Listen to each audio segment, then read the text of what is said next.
Students कोई problem सुबह के टॉपिक्स में जितने हमने किए प्लीज डिस्कस करिए। Gurnoor, Abhineet, please share your doubt.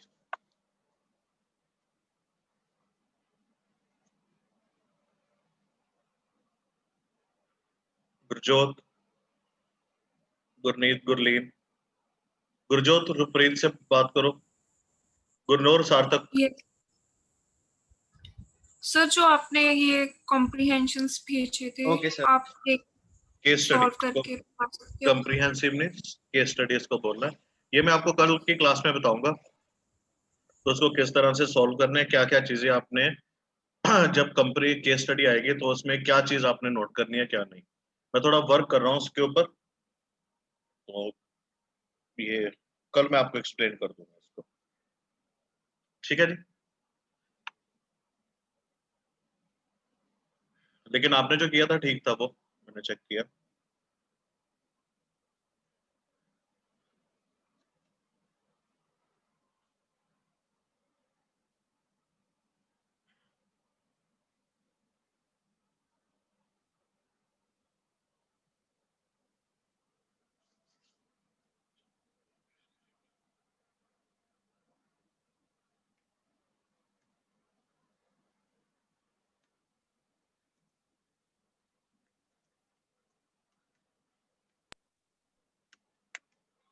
Coulomb's law in vector form हमारा नेक्स्ट टॉपिक जो एनसीआर एज पर एनसीईआरटी है, that is Coulomb's law in vector form. तो बाकी सारा सेम रहेगा, लेकिन इसमें जो एक चीज देखने वाली है that is the position vectors. चलो कोई बात नहीं, तो उसे हम थोड़ा सा एक्सप्लेन कर लेते हैं सबसे पहले कि क्या चीज है और किस तरह से है।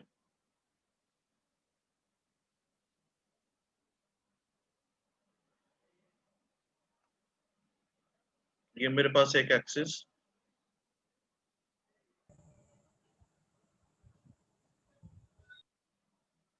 और ये दूसरी axis,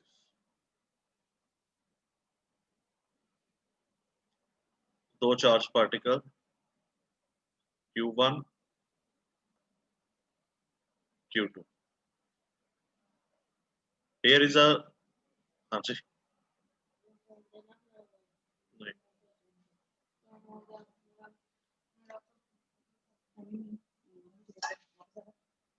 this is position vector for the charge Q1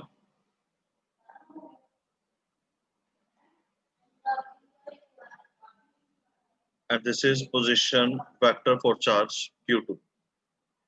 और इन दोनों के बीच में जो भी इंटरेक्शन है, चाहे वो रिपल्सिव है या अट्रैक्टिव है, here is that। थोड़ा सा इसे सजा देते हैं। This is Q1, this is Q2। ये पोजीशन वेक्टर R2 और ये पोजीशन वेक्टर R1।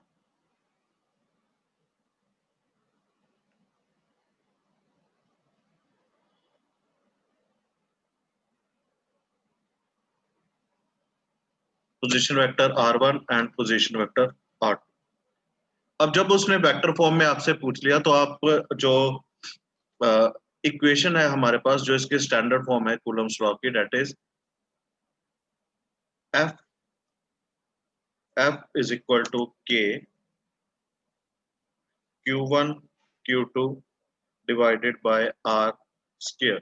आप इसको इस फॉर्म में नहीं लिखोगे, आप इसको इसके यूनिट वेक्टर की फॉर्म में लिखोगे। तो यूनिट वेक्टर में जब भी हम इसे चेंज करेंगे तो हमें इसके ऊपर triangle law of vector addition लगाना पड़ेगा। इसे आप नाम दे दीजिए से ओ,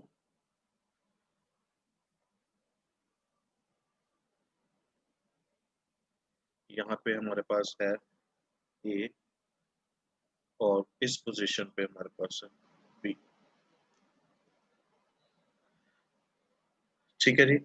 अब इसी चीज में एक और बात आएगी हमारे पास, F12। F12 is force by charge 2 on 1। ये सेकंड चार्ज कितनी फोर्स लगा रहा है फर्स्ट चार्ज के ऊपर। जब हम, और सेकंड आएगा हमारे पास F21, that is force by charge 1 on 2। देखिए, जब हम F12 निकालेंगे, मतलब हम कहा मूव कर रहे हैं, from second to first charge, तब हमारे पास जो वेक्टर ट्रायंगल हम लेंगे वो लेंगे OBA। इस पे ट्रायंगल ऑफ वेक्टर एडिशन आप लगाओगे OBA के ऊपर। और जब हमारे पास फोर्स आएगी F21, हम मूव कर रहे हैं from first charge to second charge, then हमारे पास ट्रायंगल आएगी OAB। इस चीज का ध्यान रखना, एग्जाम में यही चीज, यहीं पे प्रॉब्लम होती है जब भी आप पोजीशन वेक्टर को लिखते हो। जब फोर्स लगा रहा है चार्ज सेकंड फर्स्ट चार्ज के ऊपर, मतलब F12, then we will move from B to A move कर रहे हैं हम, देन OBA। और जब फर्स्ट चार्ज फोर्स लगा रहा है सेकंड चार्ज पे, then we will have OAB। तो उसी के अकॉर्डिंग आपके जो यूनिट वेक्टर है वो एग्जिस्टेंस में। Is that clear? ये बहुत इंपॉर्टेंट पॉइंट है, चाहे वो आपके न्यूमेरिकल्स हो, चाहे आपका आर्टिकल हो, या फिर आपके पास सुपरपोजिशन प्रिंसिपल आ जाए उसके हिसाब से। तो इस चीज को, पोजीशन वेक्टर को हमेशा ध्यान में रख के ही आपने सॉल्व करना। अभिनीत, गुरनूर, कोई doubt? No sir. No sir. तो सबसे पहले हम फोर्स फाइंड करते हैं। यहाँ पे F12 क्या निकलेगा? जो ये सारी की सारी टर्म है K, Q1, Q2, इसे मैं रिप्रेजेंट कर देता हूं विद द लेटर X। अब इनटू इसका यूनिट वेक्टर क्या है? हम मूव कर रहे हैं from second to first, then it's unit vector will be R21। Unit vector हमें डायरेक्शन प्रोवाइड करता है, सो इसकी डायरेक्शन क्या होगी हमारे पास?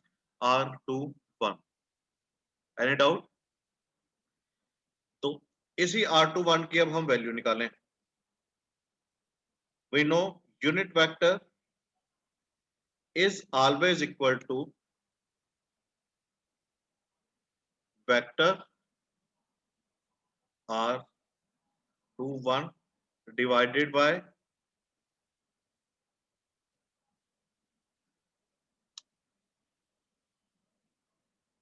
magnitude of vector। तो ये हमारे पास टर्मिनोलॉजी आ जाती है वेक्टर को डिफाइन करने। अब triangle law of vector addition लगाने के बाद हमारे पास R21 क्या बनेगा? देखो, सबसे पहले R21 सेकंड से first, we will write R2, sorry, we will write R2 plus R21 equal to resultant vector that is R1। और यहां से R21 की वैल्यू मेरे पास कितनी आ गई? R1 minus R। तो ये मेरे पास ये एक बन गया वेक्टर R21 का। जब मैं मैग्नीट्यूड में सॉरी जब मैं इसे डिस्टेंस में यहाँ पे अप्लाई करूंगा तो ये मेरे पास वैल्यू का स्क्वायर हो जाएगा। Any doubt up to this point? Sir ये डिस्प्लेसमेंट वेक्टर दोबारा से समझा दो। कौन सा बेटा? ये वेक्टर एडिशन का? यस सर, आपने 2-1 ये वाली इक्वेशन डिस्प्लेसमेंट वेक्टर में ली है ना? ग्रेड 11 में हम लोगों ने किया था triangle law of vector addition. तो triangle law of vector addition में हमने स्टेटमेंट क्या पढ़ी थी कि अगर हमारे पास कोई भी दो वेक्टर्स हैं, ठीक है, तो उन दोनों वेक्टर जो कि रिप्रेजेंट कर रहे हैं किसी ट्रायंगल की साइड को, तो रिजल्टेंट वेक्टर क्या होगा? Third side triangle. ठीक है बच्चे? अब हमारे पास ट्रायंगल किस तरह से हम मूव कर रहे हैं from second charge to the first charge. It means हमारे पास एक डायरेक्शन क्या है OB, दूसरी वेक्टर कौन सा है BA। अब इन दोनों का रिजल्टेंट क्या होगा मेरे पास, OA या AO। क्लियर हुआ बिच? तो OB plus AB is equal to AO। देखिए अगर मैं by triangle law of addition, term क्या बनेगी, OB plus BA which is equal to AO। अब OB की वैल्यू मेरे पास कितनी है, R2। हाँ जी। अब B से A मतलब पोजीशन, इसका यूनिट वेक्टर क्या होगा, सेकंड चार्ज से फर्स्ट चार्ज की तरफ, R21। ठीक है बेटा, हम कैसे मूव कर रहे हैं, सेकंड चार्ज से फर्स्ट चार्ज पे, तो मेरे पास क्या आ जाएगा, R21। और AO की वैल्यू मेरे पास कितनी है, R1। तो R2 मैं यहां पे लिख देता हूं, R2 प्लस R21 ये किसके इक्वल हो जाएंगे, R1 के। समझ लगा? Yes sir. ठीक है, तो ट्रायंगल ऑफ वेक्टर एडिशन निकाल लिया हमें, वैल्यू किसकी चाहिए थी, यूनिट वेक्टर R12 की, वो हमने वैल्यू निकाल ली, तो उसको हम डायरेक्टली सब्स्टिट्यूट कर। सिमिलरली अगर हम मूव कर रहे हैं फॉर F21 फ्रॉम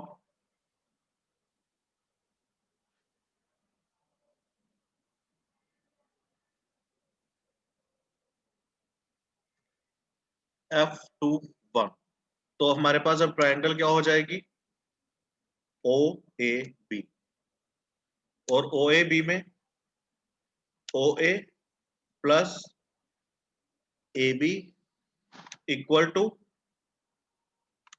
BU, और OA मेरे पास क्या है, R1 प्लस AB क्या है मेरे पास, A से B, फर्स्ट से सेकंड चार्ज की तरफ, then unit vector will be R12, और BO कितना है मेरे पास, R, और फाइनली R12 क्या है मेरे पास, R2 माइनस R। सो इस तरह से हमने इनके यूनिट वेक्टर्स को कैलकुलेट करना।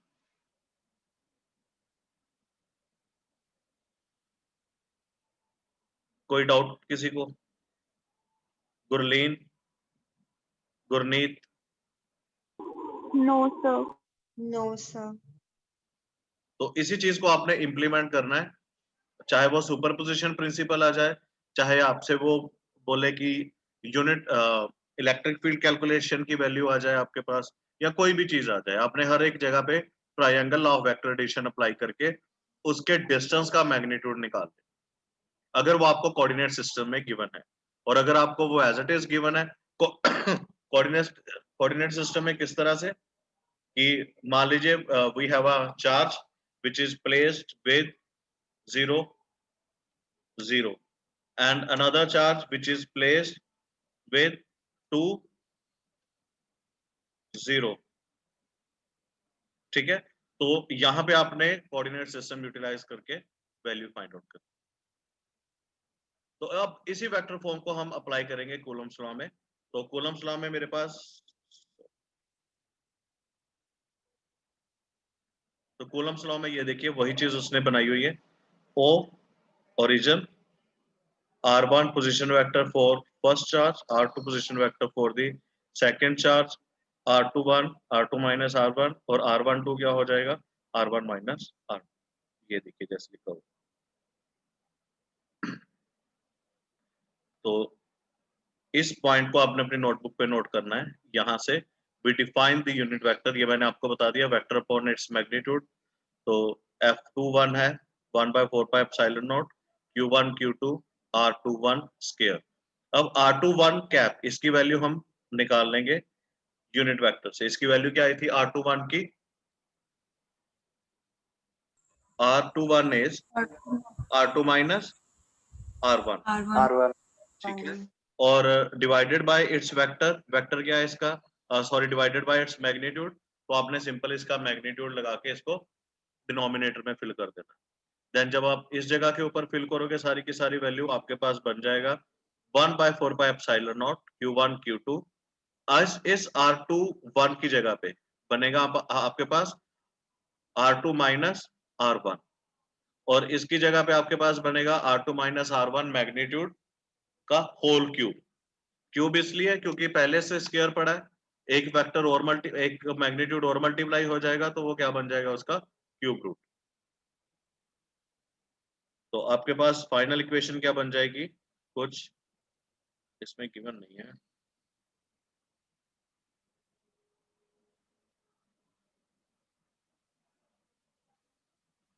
हाँ जी, नहीं लिखी नहीं हुई, हमने लिखी हुई है नोटबुक में, आप अपने चेक करना।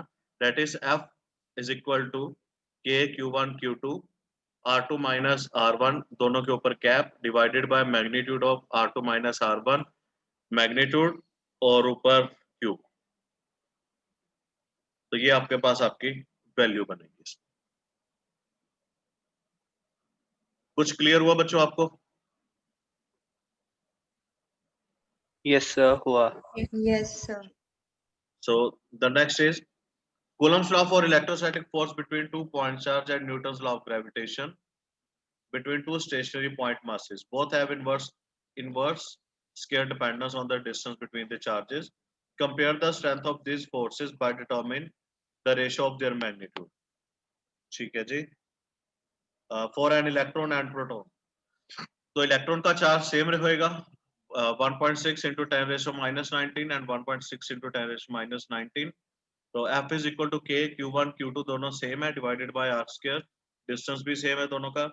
और दूसरी साइड पे हमारे पास ग्रेविटेशन की वैल्यू है F is equal to G M1 M2 by R square, electron के लिए 9.1 और प्रोटॉन, हाँ जी गुरनूर, प्रोटॉन का मास कितना होता है?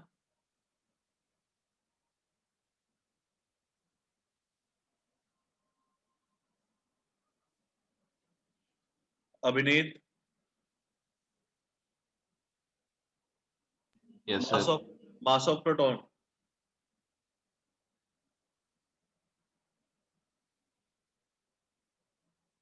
So 1.6 into 10 to the power minus 27 kilograms. Sorry कितना?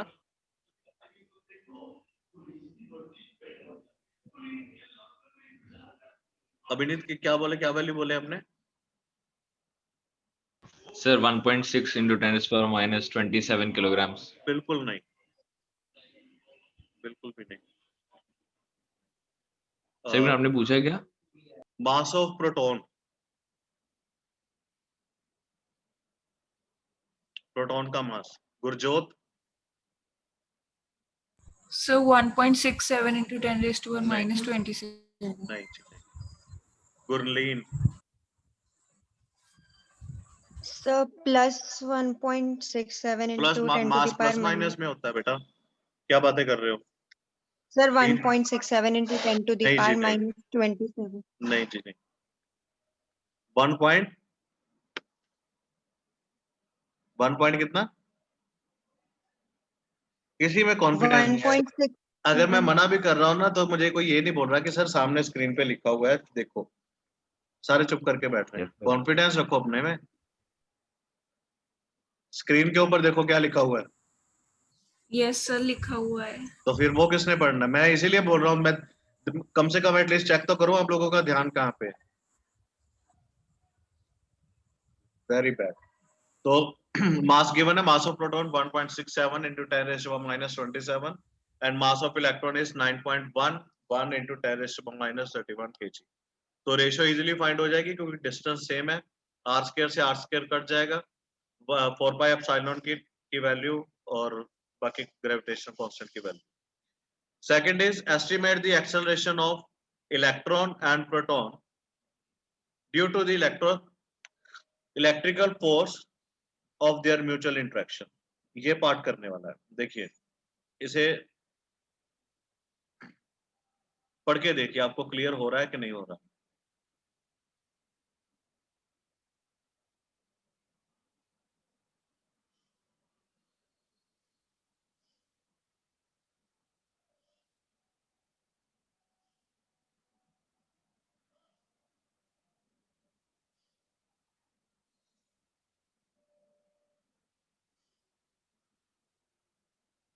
कुछ नहीं किया, सबसे पहले हमने फोर्स निकाली, उस फोर्स को हमने कंपेयर कर दिया मास इनटू एक्सेलरेशन के साथ बाय न्यूटन सेकंड लॉ, और वहां से एक्सेलरेशन फाइंड कर ली।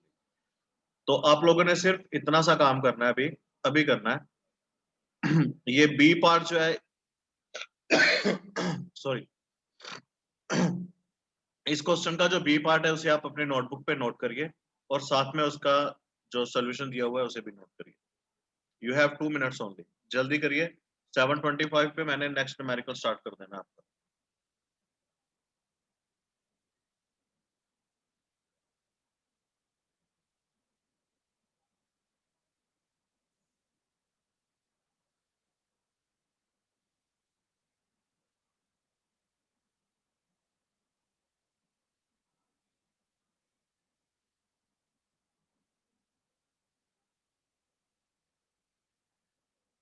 न्यूमेरिकल स्टेटमेंट नोट कर लिया आपने?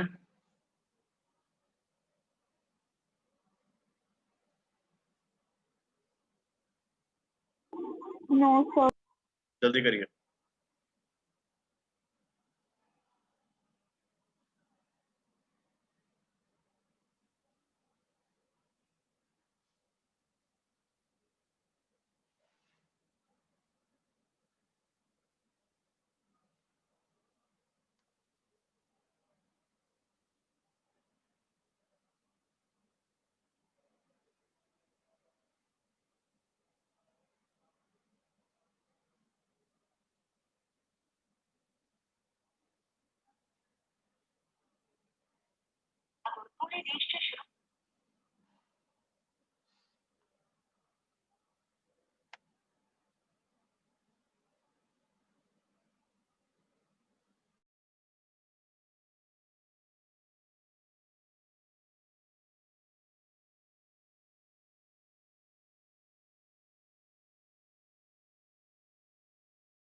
गुरलीन, इस स्टेटमेंट को अच्छे से रीड करो और बताओ इसमें क्या करना है और क्या नहीं करना।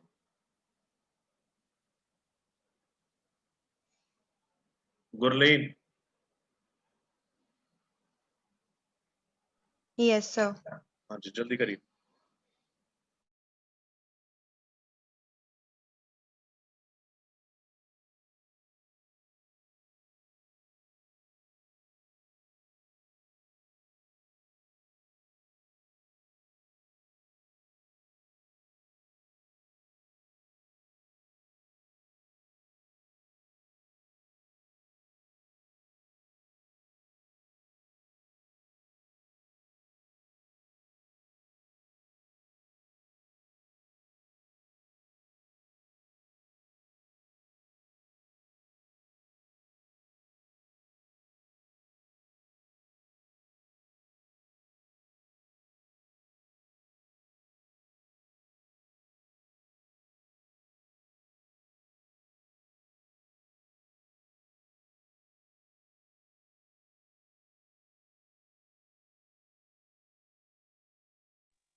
सर इसमें जो स्फेयर ए है वो पहले सी से सी से टच होगा, तो सर क्योंकि सी जो है वो अनचार्ज है, तो ए का चार्ज डिवाइड हो जाएगा दोनों में।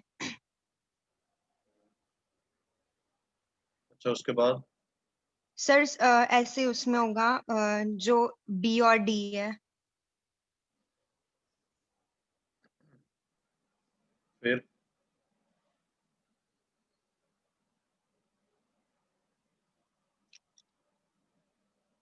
लास्ट में क्या होगा?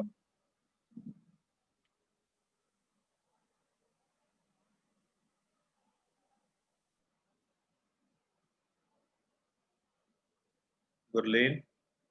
सर फिर जो ए को बी के साथ करेंगे तो उनका चार्ज भी इक्वल हो जाएगा।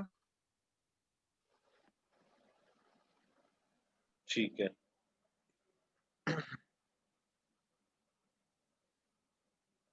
तो जो अल्टीमेटली फोर्स रहेगी वो चेंज नहीं होगी।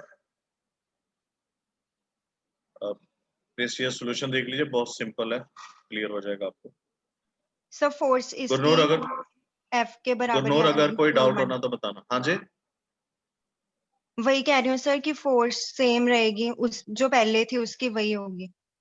वेरी गुड, बिल्कुल सही।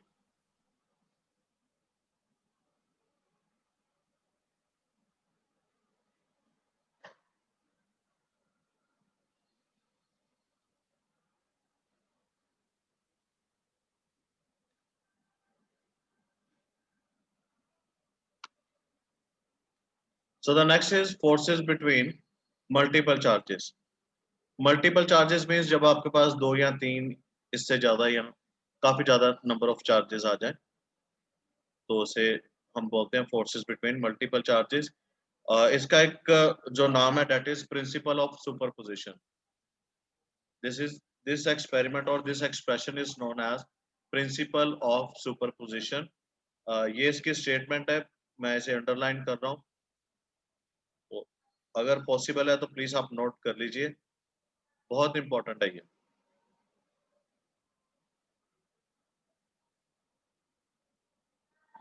यहां से आपने स्टार्ट करना है और ये यहां तक हो।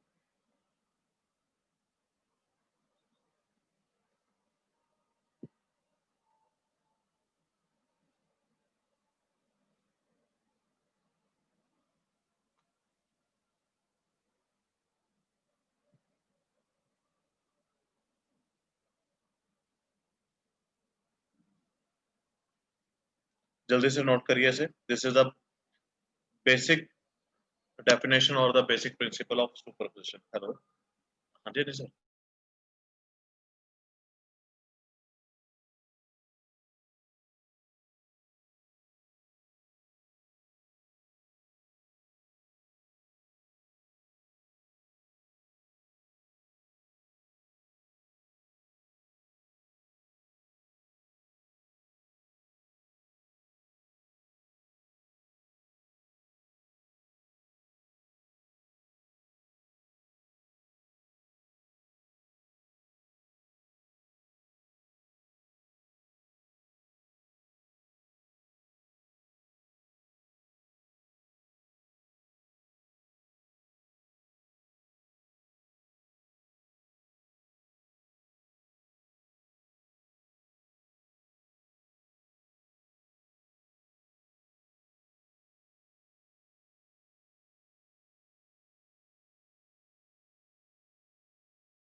एम्प्लॉयर है तो कुछ भी कर सकता है।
हाँ जी, सो सॉरी स्टूडेंट्स, कुछ अर्जेंट कॉल थी। तो दिस इज अ फोर्स। अभी ये फोर्स कहाँ पे लगेगी और कब लगेगी, उसके लिए मैं आपको थोड़ा सा बताना चाहता हूँ कि हमारे पास 3 तरह के चार्जेस होते हैं। शायद ये किया होगा काफी, ये जो बच्चे हैं। First one is point, other is source,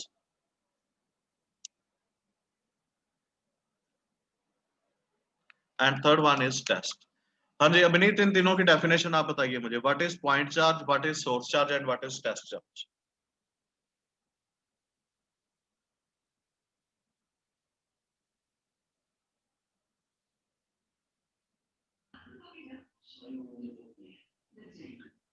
exam में ये क्वेश्चन आता है, मैं आपको दिखा भी सकता हूँ। आप पिछले साल के पेपर्स चेक करेंगे तो उसमें ये क्वेश्चन अवेलेबल भी है। डिफाइन टेस्ट चार्ज और डिफाइन सोर्स चार्ज। हाँ जी अभिनीत प्लीज बेटा। सर मुझे याद नहीं आ रहा। नहीं नहीं, सिंपल। ये याद, देखो फिजिक्स को याद नहीं करते सबसे पहली बात। जितने भी बच्चे अभी बैठे हैं 5 या 6, कभी भी फिजिक्स को याद नहीं करते। जब आप फिजिक्स को याद करने लग जाओगे तो फिजिक्स आपसे दूर भागना शुरू हो जाएगी। तो क्रैमिंग और फिजिक्स दो, ये दोनों ही आपस में रिपेल करते, कभी याद नहीं करते। हाँ जी, वैसे मैं जो जिन बच्चों को मैंने बताया उनको भी शायद याद हो। गुरलीन, गुरनीत, गुरनूर, किसी को याद है? तो पॉइंट चार्ज एक छोटा सा पॉइंट होता है, हाइपोथेटिकल पॉइंट, अच्छा, और टेस्ट चार्ज क्या होता है? जिसका जो मैग्नीट्यूड है वो नेग्लिजिबल होता है। और पॉइंट चार्ज का भी मैग्नीट्यूड नेग्लिजिबल होता है।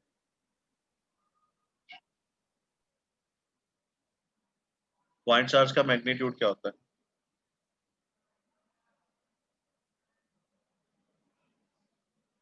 गुरजोत,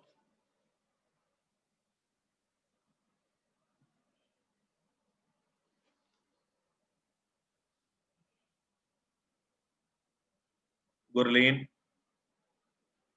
गुरलीन कहती थी कि सर मेरा ये चैप्टर कंप्लीट है, अब देखते हैं कितना होता है। गुरलीन,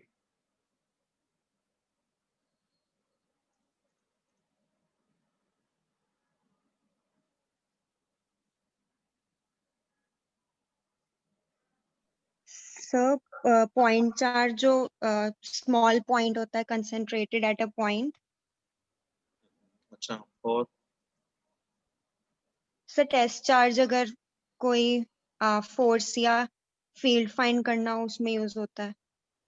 नहीं, अब मैं आपको बताता हूँ इनमें क्या डिफरेंस है। देखो, सोर्स चार्ज मतलब जहां से हमें चार्ज मिलता है, ठीक है। जैसे पावर हाउस, पावर हाउस क्या करता है, कंटिन्यूटी में चार्ज को प्रोड्यूस करना शुरू कर देता है, that is known as the source charge. Second is point charge. Point charge वो चार्ज जिसका मैग्नीट्यूड बहुत ज्यादा कम हो as compare to the dimension of other body.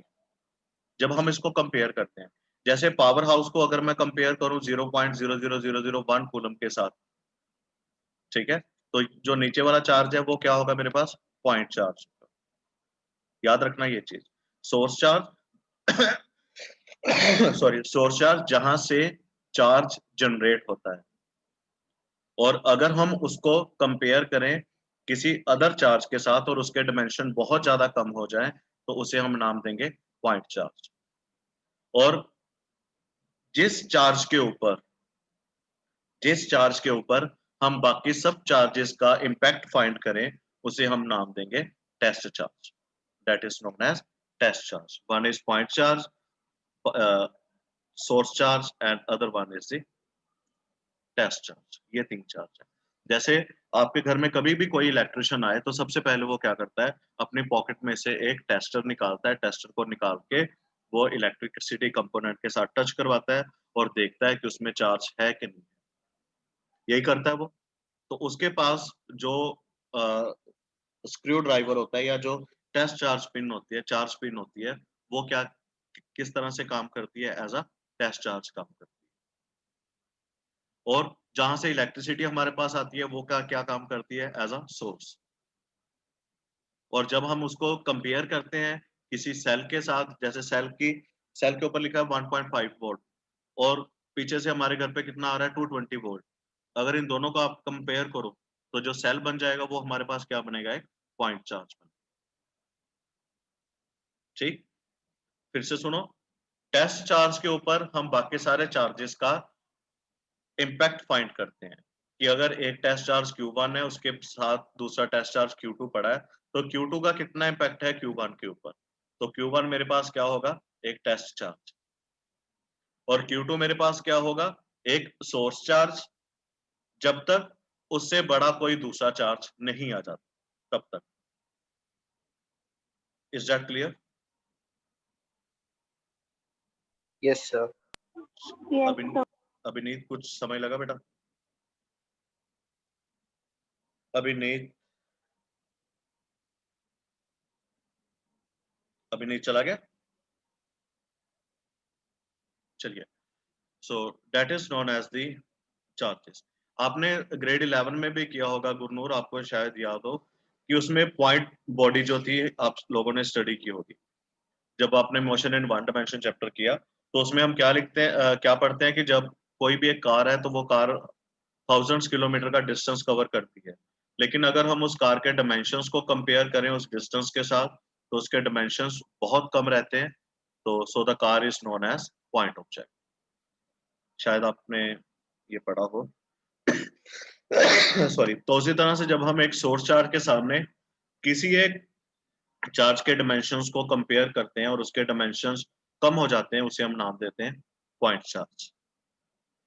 तो ये हम आपके पास डेफिनेशन रहती है टेस्ट चार्ज की, और पॉइंट चार्जेस की क्या क्या डेफिनेशन है वो भी मैंने आपको बता दी। तो इन्हें प्लीज ध्यान में रखिएगा और अच्छे से करना स्टार्ट करें। सो द नेक्स्ट वन, ये आपके पास बड़ा ही अच्छा क्वेश्चन है। Consider 3 charges Q1, Q2 and Q3 each equal to Q। हर एक का मैग्नीट्यूड सेम है। At the vertices of an equilateral triangle of side L, what is the force on charge Q? Charge Q centre में पड़ा है with the same sign as Q, मतलब यहाँ पे भी रिपल्शन होगी। Placed at the centroid of the triangle, centroid पे है। तो सबसे पहले हमने, अब ये जो Q चार्ज है ये हमारे पास एक टेस्ट चार्ज होगा। क्यों टेस्ट चार्ज होगा? क्योंकि हम इसके ऊपर इम्पैक्ट कैलकुलेट कर रहे हैं। हमने क्या लिखा है, what is the force on a charge Q, so Q will be act as a source charge। तो यहां से Q2 से फोर्स लगेगी Q के ऊपर, Q1 से फोर्स लगेगी Q के ऊपर, और Q1 से भी सॉरी Q2 से, Q3 से और Q1 से फोर्स लगेगी। दोनों में डिस्टेंस जो है वो साइड उनकी L है, तो इक्विलेटरल ट्रायंगल बोला गया है। तो अगर हम इसको बीच में से कट करेंगे तो ये 60-60 दो पार्ट में डिवाइड हो जाएगा, ये 30-30 बन जाएगा दोनों साइड पे। तो आप इसको इजीली सॉल्व कर सकते हो। प्लीज इसकी स्टेटमेंट नोट करिए और साथ में सॉल्यूशन इसका लिखिए।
Any doubt? Gurleen, Gurneet, Gurnoor?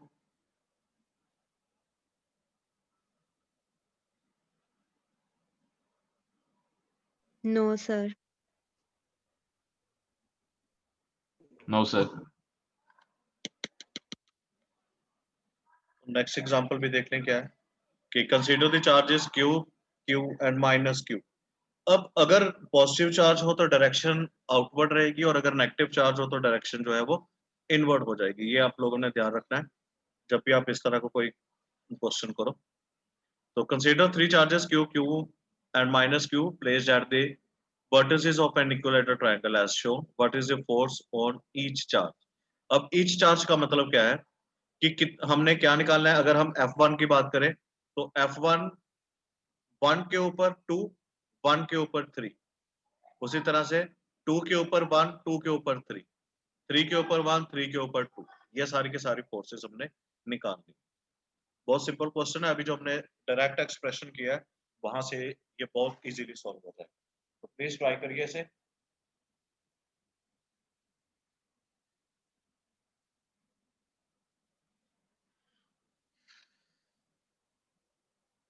आपके पास एनसीईआरटी होगी तो बाद में आप देख लीजिएगा इस क्वेश्चन को। नेक्स्ट हमारे पास फर्स्ट पार्ट जो है इलेक्ट्रो चार्जेस का वो कंप्लीट हो गया। हाँ जी, हाँ जी बेटा सर मुझे डाउट है, बोलिए बोलिए। यहाँ पर इसका जो सेकंड पार्ट है ना ये वाले न्यूमेरिकल का, कहाँ पे?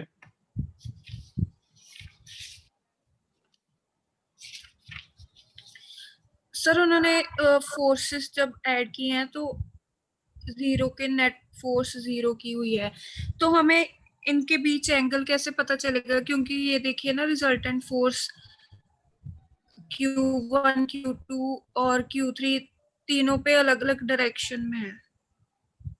चलो मैं आपको इसका उसमें रिप्लाई करता हूँ, ठीक है, व्हाट्सएप पे। अभी नेक्स्ट हमारे पास टॉपिक है इलेक्ट्रिक फील्ड। इलेक्ट्रिक फील्ड का इलेक्ट्रिक का मतलब सबसे पहले electric stand for the charge और फील्ड मींस एरिया। तो उस चार्ज के सराउंडिंग जितना भी एरिया है that is known as electric charge या electric field, that is known as electric field. The area surrounding by a charge particle or a test charge particle is known as electric field। यहां से एक term और existence में आती है आपके पास, electric field intensity. जब आपको डेफिनेशन आए एग्जाम में व्हाट इज इलेक्ट्रिक फील्ड तो आपने वहां पे क्या लिखना है, the force experience by a charge is known as electric field. लेकिन अगर आपको डेफिनेशन आ जाए इलेक्ट्रिक फील्ड इंटेंसिटी की, तो इलेक्ट्रिक फील्ड इंटेंसिटी को जब भी आपने डिफाइन करना है तब आपने क्या लिखना है, क्योंकि यहाँ पे वर्ड क्या ऐड है, इंटेंसिटी। और इंटेंसिटी का मीनिंग क्या होता है इन लेमैन लैंग्वेज? इंटेंसिटी इज कोई चीज कितनी इंटेंस है, मतलब कोई कितनी पावरफुल है। तो यहाँ पे हम लिखेंगे electric field E is equal to F by Q naught, the total charge और sorry the total force experience by a unit charge. कि एक यूनिट चार्ज कितनी फोर्स एक्सपीरियंस कर रहा है, कितनी इंटेंस है वो force, that is known as electric field intensity. Exam में बच्चे क्या करते हैं, इलेक्ट्रिक फील्ड और इलेक्ट्रिक फील्ड इंटेंसिटी की सेम डेफिनेशन लिख देते हैं, लेकिन दोनों की सेम डेफिनेशन नहीं है। इलेक्ट्रिक फील्ड के लिए आप यूज करोगे the total field experience, the total electric field is the area surrounding a charged particle up to which its influence is experienced by another charged body। और जब electric field intensity की बात आ जाएगी तब आप वहां पे क्या लिखोगे, it is the force experience bye per unit charge, कि कोई भी एक चार्ज कितनी फोर्स एक्सपीरियंस कर रहा है, क्योंकि मे भी वहां पे n नंबर ऑफ चार्जेस हो, लेकिन हम किसकी बात कर रहे हैं, सिंपल एक चार्ज की। Then E is equal to F by Q not, और Q नॉट हमारे पास क्या होगा, वो टेस्ट चार्ज हो सकता है या वो पॉइंट चार्ज हो सकता है, लेकिन वो सोर्स चार्ज कभी नहीं हो सकता। सो इस चीज का ध्यान रखना। दो तरह के charges, one is positive and other is negative. Positive की इलेक्ट्रिक फील्ड जो है वो हमेशा आउटवर्ड रहेगी, लेकिन जो नेगेटिव चार्ज होगा उसकी जो इलेक्ट्रिक फील्ड होगी वो हमेशा इनवर्ड डायरेक्शन में। So F is equal to Q into ER। तो लिमिट लगा के E is equal to limit Q times to 0 F by Q, तो ये हमारे पास आ गया डेफिनेशन इलेक्ट्रिक फील्ड की। Next is electric field due to a system of charges, वही जो हमने अभी सुपरपोजिशन में पढ़ा है। अब यहाँ पे आपने क्या चीज यूटिलाइज करनी है, अगर तो ये क्वेश्चन आ रहा है आपको 2 मार्क्स में या 3 मार्क्स में, तो सीधी सबसे पहले आपने डेफिनेशन लिखनी है, स्टेटमेंट देनी है superposition principle.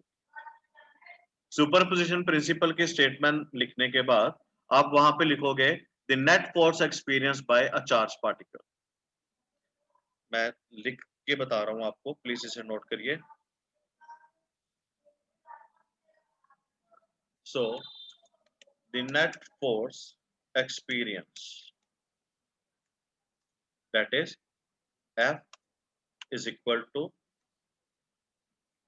F12 plus F13 plus F14 plus F15, और अगर हमारे पास n नंबर ऑफ चार्जेस हैं देन F1n। इसका मतलब क्या हो गया, हर बार फोर्स कौन लगा रहा है, देखो सेकंड लगा रहा है फर्स्ट पे, थर्ड लगा रहा है फर्स्ट पे, फोर्थ लगा रहा है फर्स्ट पे, फिफ्थ चार्ज लगा रहा है फर्स्ट पे, और nth चार्ज भी किस पे फोर्स लगा रहा है, फर्स्ट चार्ज के।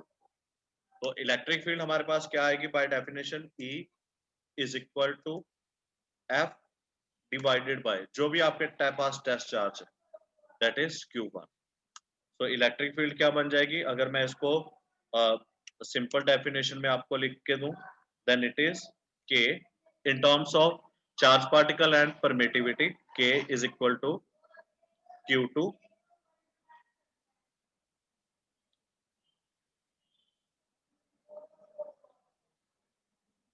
divided by R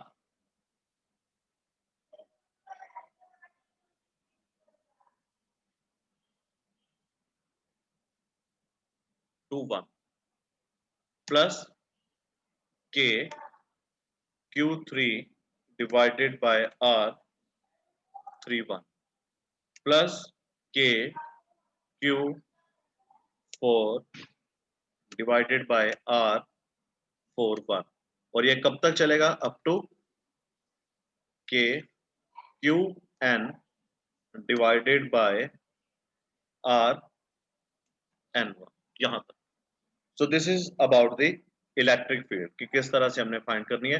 ये आपकी जो स्क्रीन है उसके ऊपर भी लिखा हुआ है the net electric field ER, E1R, E2R, ENR। देखिए जो इसमें से टेस्ट चार्ज था उसको उसकी कटिंग हो गई, वो ऊपर उसने शो किया हुआ है, तो उसकी कटिंग के बाद हमारे पास नेट इलेक्ट्रिक फील्ड बचे।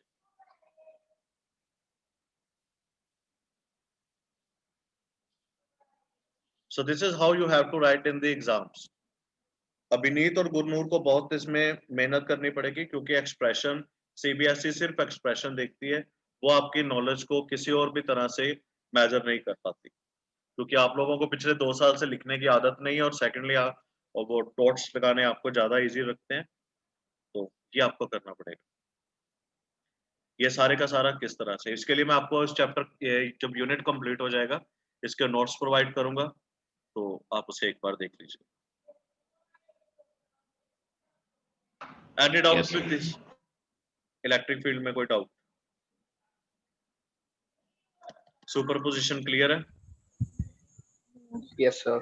ठीक है। Yes next is physical significance. Physical significance यही है कि ये हमें फोर्स के बारे में बताता है कि कहाँ पे फोर्स ज्यादा है या कहाँ पे कम है, नथिंग एल्स, ये करने की जरूरत नहीं है।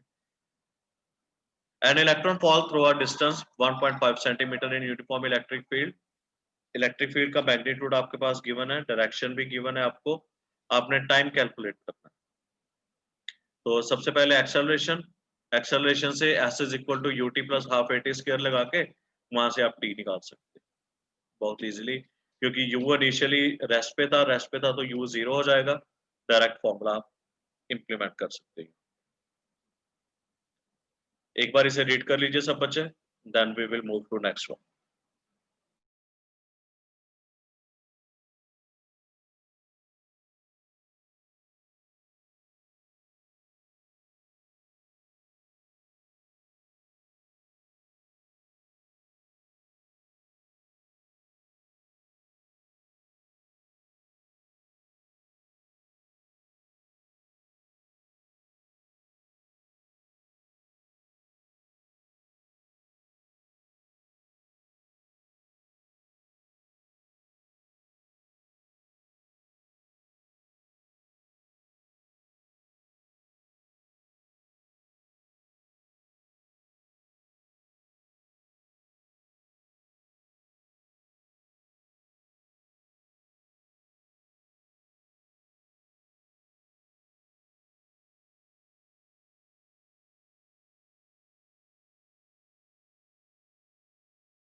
हाँ जी, हो गया स्टूडेंट सब?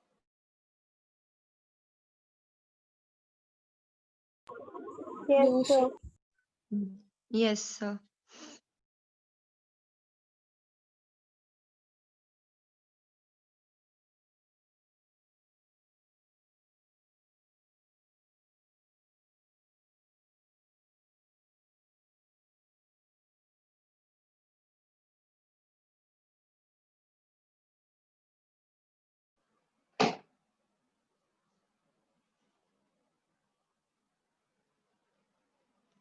यार बात तो ठीक करते नहीं, मैं पढ़ाना पे ਤੁਹਾਨੂੰ पता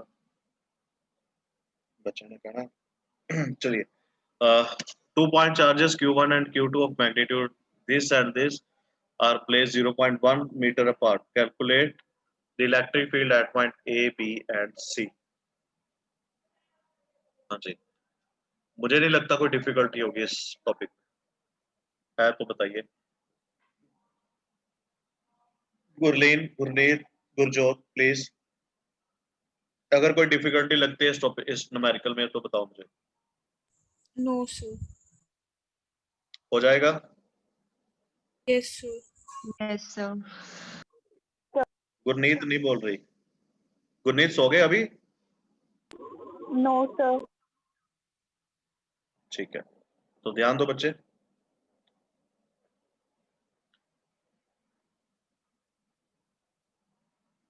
next is electric field lines. Electric field lines, जैसे मैंने आपको बताया कि इलेक्ट्रिक चार्ज अगर पॉजिटिव है तो आउटवर्ड, नेगेटिव है तो इनवर्ड। तो जब भी इलेक्ट्रिक फील्ड चार्ज की फील्ड मूव करेगी एक पॉइंट से दूसरे पॉइंट की तरफ, तो उसे हम रिप्रेजेंट करेंगे फील्ड लाइन के साथ। These are hypothetical line. अगर आप वैसे आता नहीं एग्जाम में, फिर भी अगर क्वेश्चन आ जाए कि what do you mean by electric field lines, तो आपने क्या लिखना है? These are the hypothetical line which give us the movement of strength of electric charge. कि ये हमें मूवमेंट बताती है कि इलेक्ट्रिक फील्ड की जो स्ट्रेंथ है वो किस डायरेक्शन में मूव कर रही है। अगर पॉजिटिव चार्ज है तो इलेक्ट्रिक फील्ड किस डायरेक्शन में मूव करेगा? आउटवर्ड। अगर नेगेटिव है तो वो किधर मूव करेगा? इनवर्ड। इसकी प्रॉपर्टीज के ऊपर क्वेश्चन हमेशा आता है, इस बार भी मैंने डाला था। तो ये देखिए, electric field line start from positive end end at negative. Continuous curve है विदाउट एनी ब्रेक। क्यों? क्योंकि कोई भी डिस्टॉर्शन नहीं होती, चार्ज जो है वो कंटिन्यूस में मूव करता है। Two field line can never cross each other, क्योंकि उनकी डायरेक्शन अलग अलग नहीं होती, सेम ही रहती है, पॉजिटिव टू नेगेटिव की तरह। Do not form close loop, ये सारे के सारे। तो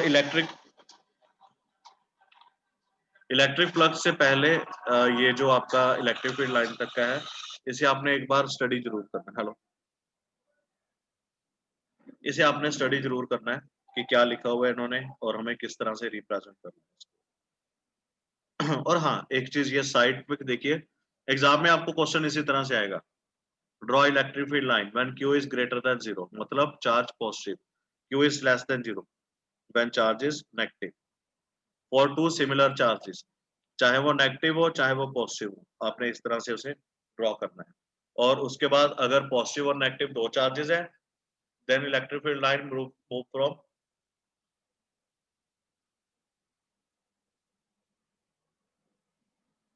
positive charge end end at negative charge. चलिए, अब इलेक्ट्रिक फ्लक्स। फ्लक्स की अगर हम डेफिनेशन देखें तो फ्लक्स का मतलब क्या होता है?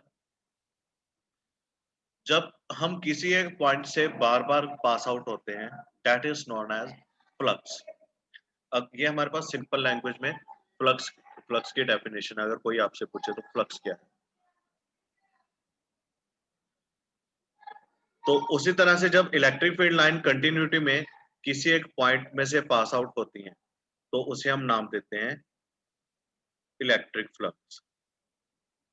ठीक है, अगर आप इसकी डेफिनेशन देखो ऑक्सफोर्ड की डिक्शनरी में या किसी और में, तो उस उन्होंने लिखा होगा समथिंग दैट कॉन्स्टेंटली चेंज।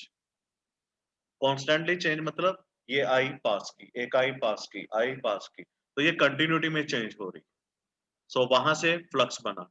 और फ्लक्स, जब फ्लक्स जनरेट हो रहा है चार्ज की वजह से, क्योंकि इलेक्ट्रिक फील्ड लाइन कंटिन्यूटी में पास आउट कर रही है, तो वहां से हमारे पास क्या बन गया, electric flux.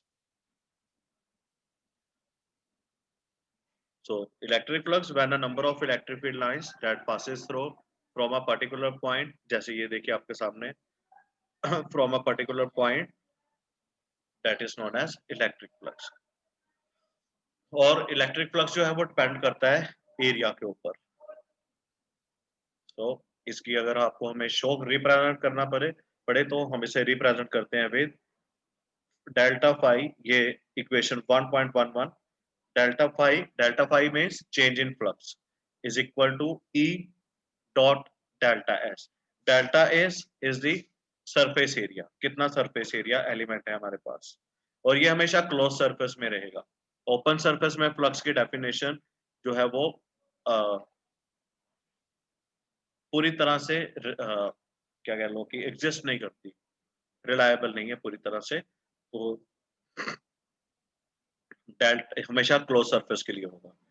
Delta phi is equal to E dot delta S, dot है तो हमारे पास कॉस आ जाएगा, so delta phi will be E delta S cos theta.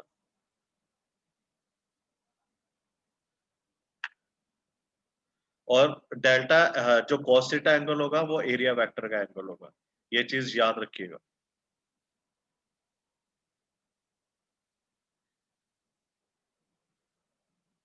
Next हमारे पास डाइपोल है, ये हम कल करेंगे। एक चीज मैं आप लोगों से और डिस्कस करना चाहता था कि अभी मंडे से जैसे स्कूल शायद मे बी अभी पक्का नहीं पता हो जाए हमारे रेगुलर, मीन्स टीचर्स को डेली जाना पड़ेगा, तो सुबह की क्लास पॉसिबल नहीं होगी। तो इवनिंग में कोई एक टाइम आप देख लीजिए 8 o'clock का या 9 o'clock, जब भी आप फ्री हो जाते हैं अपने डेली वर्क से। अगर ये टाइम से जस्ट आपको सुटेबल नहीं है तो हम सैटरडे संडे जो हमें ऑफ होगा, तो सैटरडे संडे हम 2 आवर की क्लास लगा सकते हैं, और बाकी का सारा हफ्ता आपको काम मिलता रहेगा। जैसे होपफुली ये कल हमारा कंप्लीट हो जाएगा चैप्टर, तो उसके बाद फिर मैं आपको इसके असाइनमेंट, वर्कशीट, न्यूमेरिकल्स ये सब कुछ सप्लाई स्टार्ट कर दूंगा। तो बता दीजिए आप डेली क्लास चलवानी है या सैटरडे संडे 2 आवर्स की क्लास?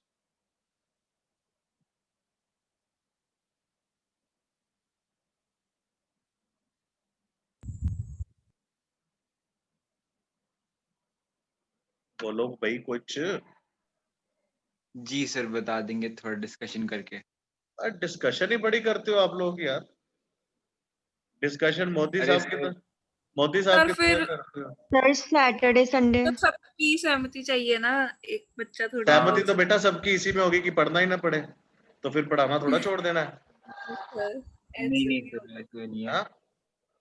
नहीं, नहीं पढ़ना नहीं चाहते हैं क्योंकि तभी अभी तो हम मैं क्लास में। आपकी क्लासेस के साथ साथ एक हमने और 5 बच्चे अलग से भी लिए हैं, उनके भी हमने क्लासेस लगानी है, तो वो भी एडजस्ट करना है हमने सारा। तो अगर आप मैं सजेस्ट करूं, अगर आप आपकी जगह मैं होता तो सैटरडे संडे 2 आवर की क्लास में फॉलो करता, और बाकी सारा हफ्ता मैं काम करता फ्री होके। ये ठीक है Saturday Sunday. Yes yes Yes, ये भी Saturday अगर Sunday is fine. मेरे लिए भी हेक्टिक हो जाएगा, आपके लिए भी हो जाएगा, क्योंकि काम तो मैंने देना ही देना है। फिर आप कहोगे कि सर मुझे हमें काम करने का टाइम नहीं मिलता। अभी तक मुझे सिर्फ 3 बच्चों ने सॉल्व करके भेजा है। वन इज गुरजोत, जिसका सबसे पहले आया था मुझे, और उसके बाद ये बोली हमने स्कूल आईडी,